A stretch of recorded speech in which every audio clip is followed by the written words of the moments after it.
Have you ever seen some buildings that look sinister?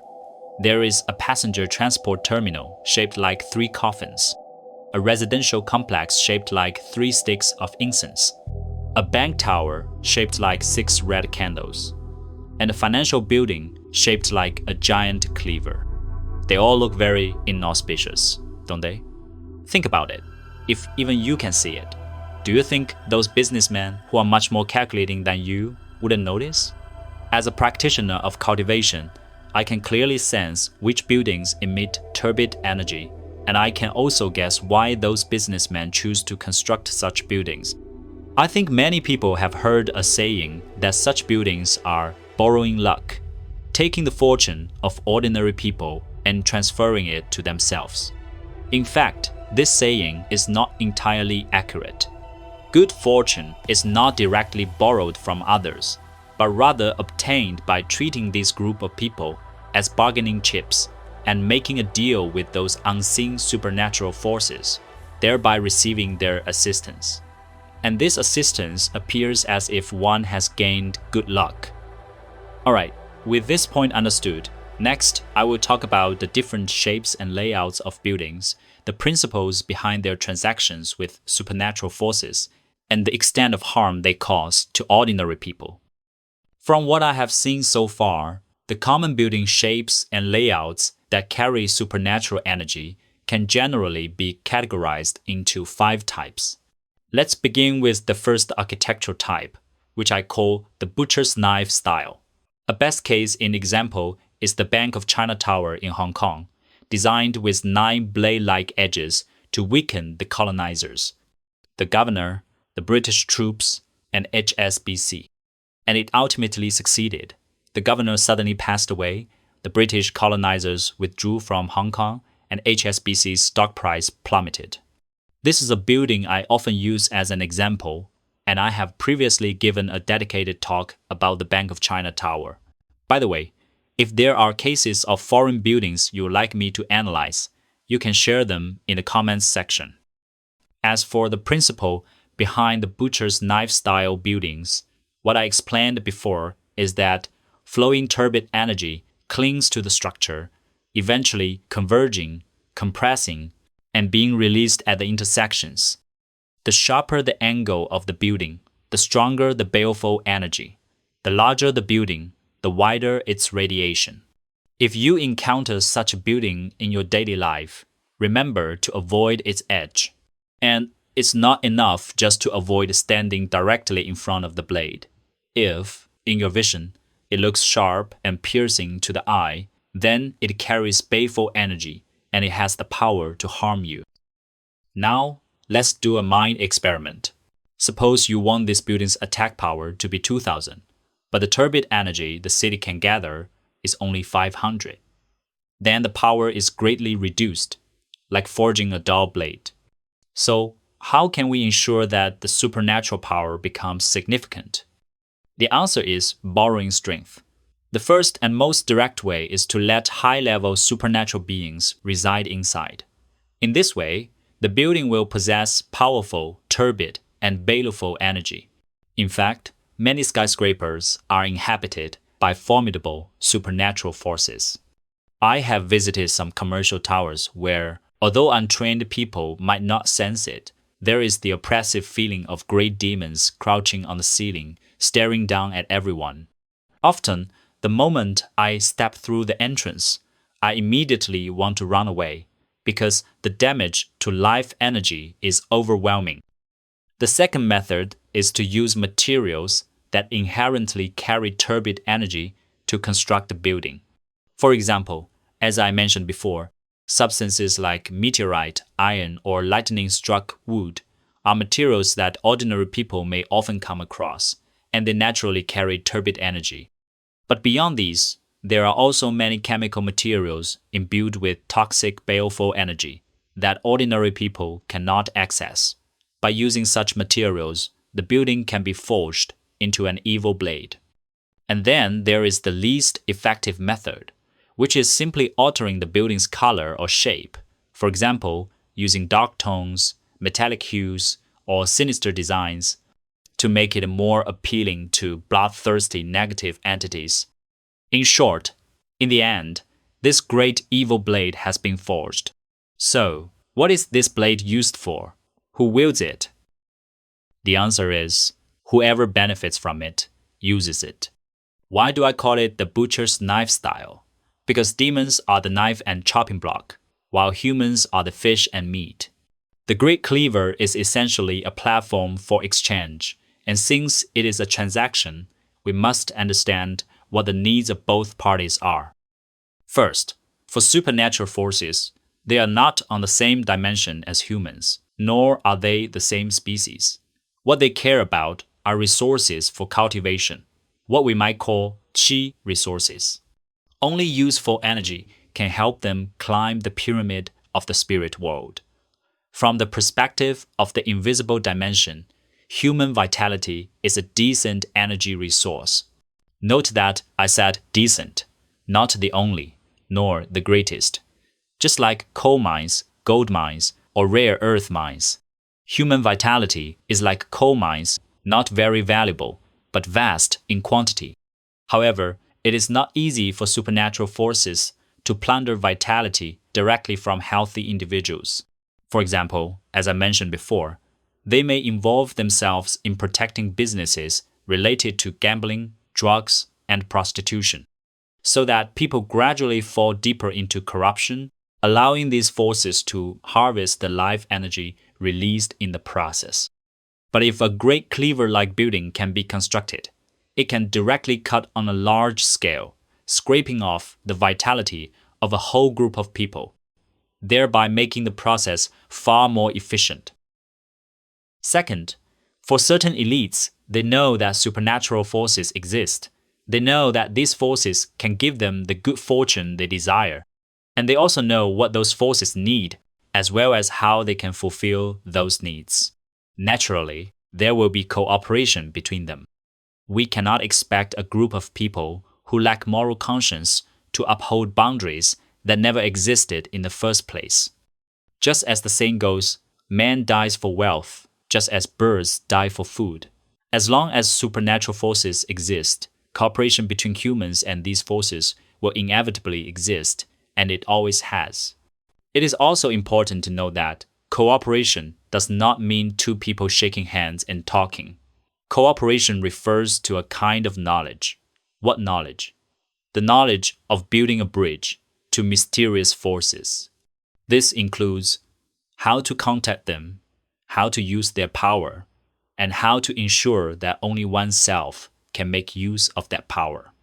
This is called monopolizing the information gap of the invisible world in order to monopolize the material resources of the visible world. From ancient times to the present, such figures have always existed. They have never withdrawn from the stage of history.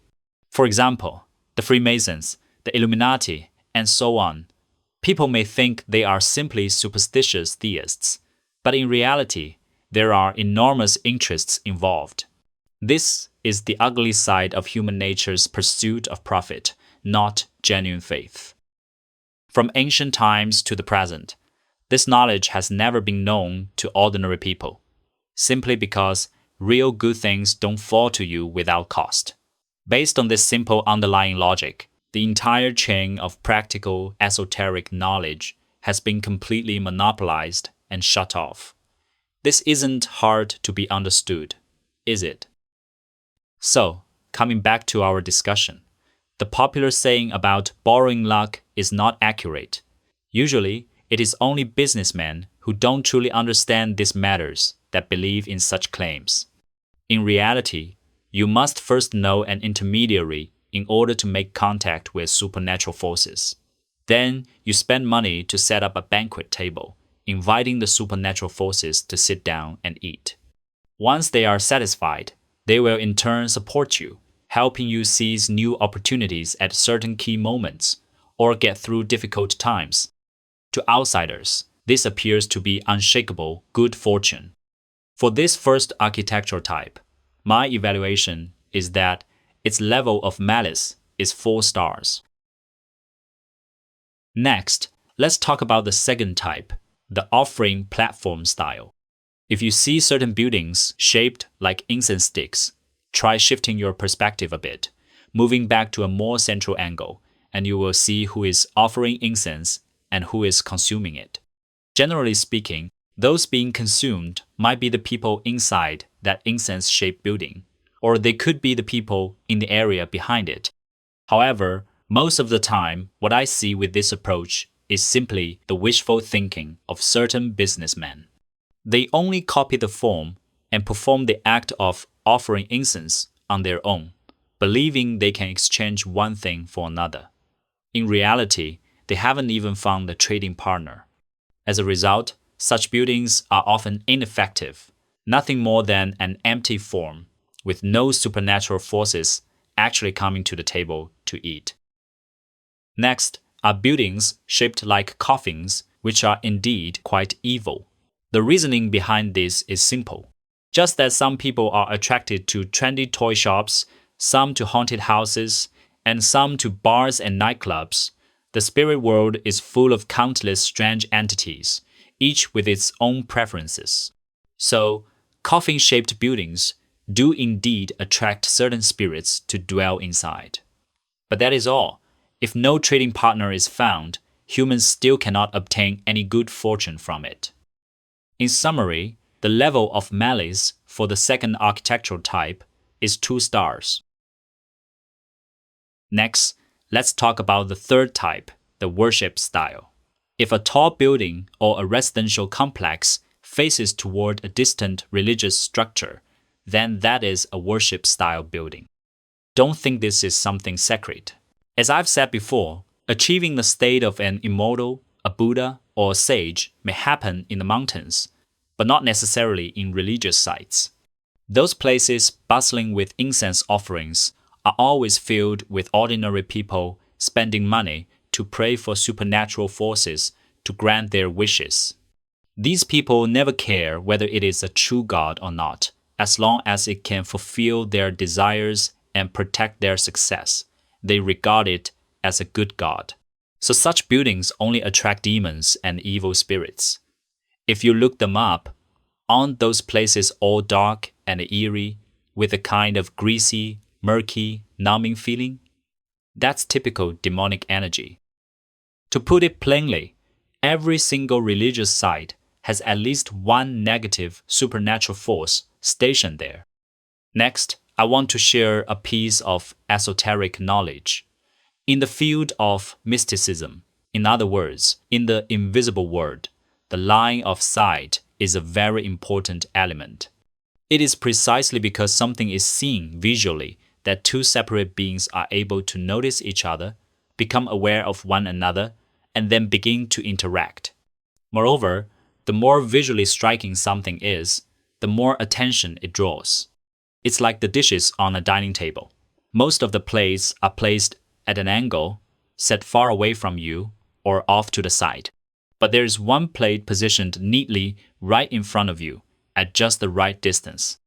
On top of it, a bouquet of flowers is carved, and that bouquet even faces toward you. It feels as if this dish was deliberately presented to you, and naturally, you will feel the urge to reach out and taste it. This is what is called a visual arrangement, triggering a conscious preference. In the layout of worship-style buildings, the religious structure is usually positioned higher up, often on a mountain.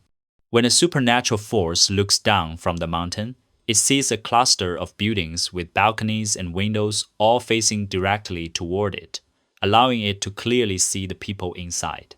When a person's life energy separates from their body, the force can immediately notice it and remotely draw it in and absorb it.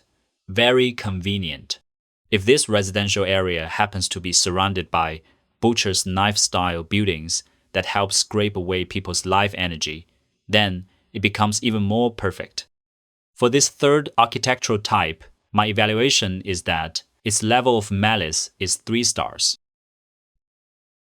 Next, let's talk about the fourth type, the enclosure style.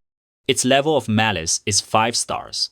This style is far too inhumane, so for safety's sake, I can only discuss it briefly. Question: how can you make snails stay obediently in the same place without running away? The answer is to sprinkle a circle of salt around them, because salt is the natural enemy of snails.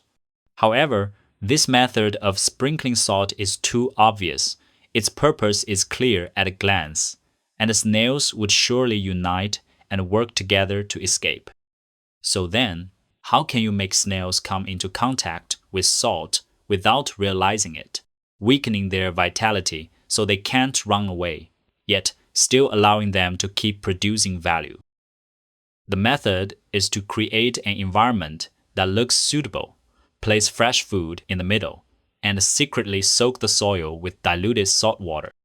In this way, the snails remain in a weakened state without hindering their reproduction. And most importantly, they have no motivation to leave their native place. So, does such a kind of salt that targets humans exist in this world? The answer is yes, it does. I have seen such a place before. It was a small village with a temple right at its center. When I walked through the main street, my feeling was, even Silent Hill would be better than this. At least I could deal with a ghost in Silent Hill, but here, the poisonous energy pervading the ground was completely overwhelming, and I couldn't withstand it at all. So I told the driver to quickly take me away from that place. Next, let's talk about the fifth type, the formation style. As the name suggests, this kind of arrangement can only belong to the abilities of top-level demons. Its level of malice exceeds 6 stars. Such practices are utterly deranged, and I cannot directly show you real photos, so instead, I will just play a few video clips. Please take them as if you are watching a fantasy world. Still, I believe some businessmen will understand, since you must have come across such things before.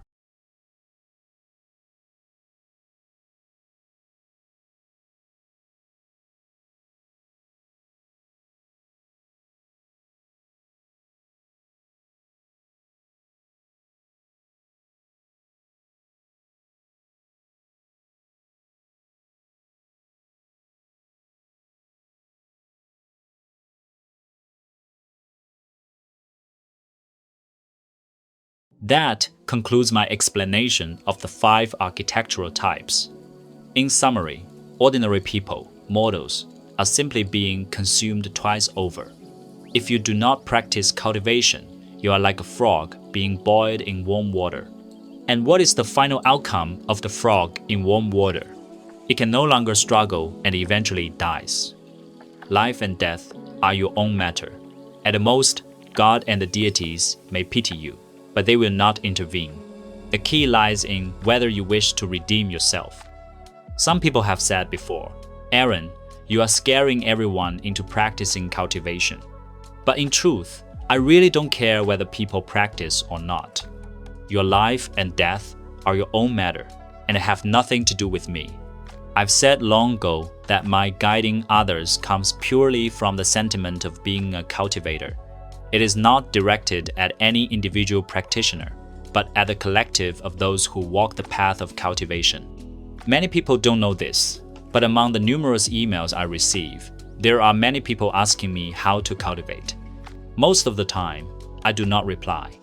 Because if my first impression of you is that you are unreliable, then no matter how influential, talented, wealthy, or famous you are, I still cannot guide you. Because if you are not sincere, not determined, and not truly prepared to cultivate, then fundamentally, you are someone who does not yet wish to redeem yourself. You will not be able to withstand the trials of cultivation that come later, and you will inevitably return to the mundane world. My efforts deserve those who fully prepared. So don't think the author is heartless. Affection and trust must be mutual. If you have not given, have not proven yourself, how can you demand affection and respect from a stranger? Finally, let's bring this video to a close. Some viewers may be wondering what kind of buildings are actually good to live in. We can take a look at houses in wealthy neighborhoods. They share some visual features: low-rise floors, bright interiors, and clean flowing water. But ordinary people truly cannot afford such places. So the answer is still to practice cultivation. Being able to discern comfortable places already puts you far ahead of most people. This is Celestial Feed. See you in the next episode.